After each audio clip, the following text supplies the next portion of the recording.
Congratulations, reopening in New York. The day has finally come. How are you going to enforce this 33% capacity rule? Yeah, good question. Yeah, so we have stipulations in a lot of states just like this, and 33% is not all that bad. We have many about 50%, but our facilities are large. They're about 20,000 square feet. So 33% in our capacity limits, generally speaking, are about 130 people at any given time. So we have that with contact tracing, people checking in. We know exactly who's in the facility and how long they're there for. So we have a good way of tracking that as we open the gyms. Do people want to come back, Chris? And when they want to come back, do they want to do different things than they did before?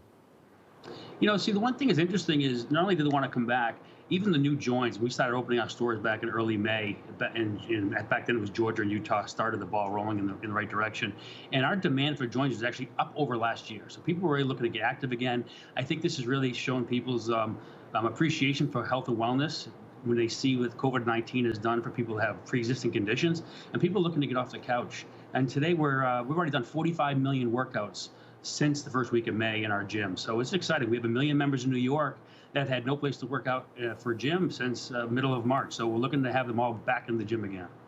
So is this net positive for you, Chris? Are you seeing more net new additions than you are cancellations of memberships, people who realize maybe they don't want a gym membership because they've been working out effectively at home? What has your retention been like? Yeah, see, the interesting thing is the join volume is there. People, a lot of demand there, which is really exciting for us to see. And in fact, almost 40% of our joins today have never belonged to a gym in their entire life. So they're truly making this first leap off the couch to get active again. Our cancellation trends are higher than last year. So I think a lot of the fear with the media and what they've seen on TV have kind of pulled back a little bit, but hopefully we'll get them back. And we always have about 20% of our joins are former members. So, if they have a little fear right now, we want to make sure that they're welcome to take some time off, and when they're ready to come back, we're the gym for them. A lot of your franchisees are kind of repeat business for you guys. They open one, it works for them, they move on to the next one and on from there. How much demand from franchisees at the moment are you seeing to open new stores? Or is that side of the business kind of closed at the moment? And if it is, when do you expect it to reopen? Yeah, there's still some, interest in moving on, but right now with stores just getting off the ground here, we started opening up a couple months ago now. They're really focused on getting all the stores open. Many of our franchisees own clubs in multiple states. They're multiple store operators at this point, so they've got stores open in other states now, so they're focused on the ones in New York. So I think the really development and future growth will start up again, hopefully, in 2021 as the rest of our stores get open here in the U.S. We've got 1,500 open of the 2,000. So I think we'll see more focus on that part of it probably next year. Chris, you have launched some live streaming home workouts on YouTube and the like for the public that are free. How do you see home fitness playing into your new business model future going forward?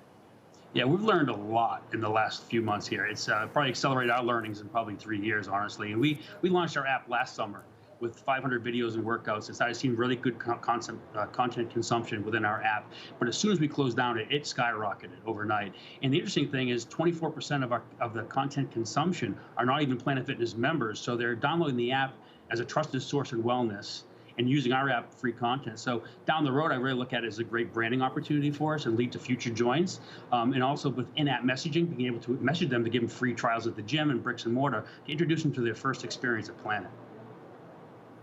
So, Chris, let's just combine all of this. You talked about sort of the rollout recommencing with franchisees next year. We've got to get through the fall between now and then. You're bringing people back in now, and you're providing a virtual option.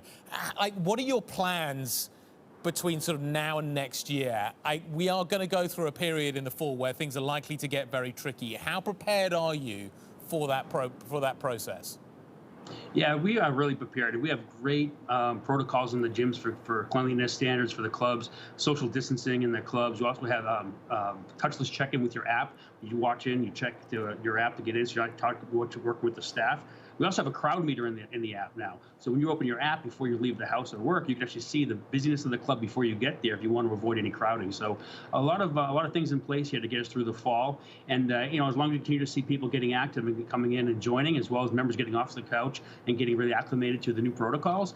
And I work out my local Planet here in Seabrook, New Hampshire, and it's great. I mean, I go in there, and if people see it firsthand, you'll feel totally safe. Members are meticulously cleaning training the equipment before and after they use it. And it's telling you, it's great to be back in the gym myself as opposed to my basement. And just the energy, it's just really something. Yeah, it's hard to find that inspiration to work out. Speaking from experience, in my living room doesn't work out so well for me. I want to talk about your workforce for a moment. You had that temporary furlough of staff back in the spring. Can you give us some insight into how many of those furloughed workers have now become permanent layoffs, or are they all restored to full employment at this point? Yeah, I've had some really good luck bringing them all back. About 85% retention rate. We furloughed everybody in our gyms from our from the manager's stay. So anybody below the manager was furloughed.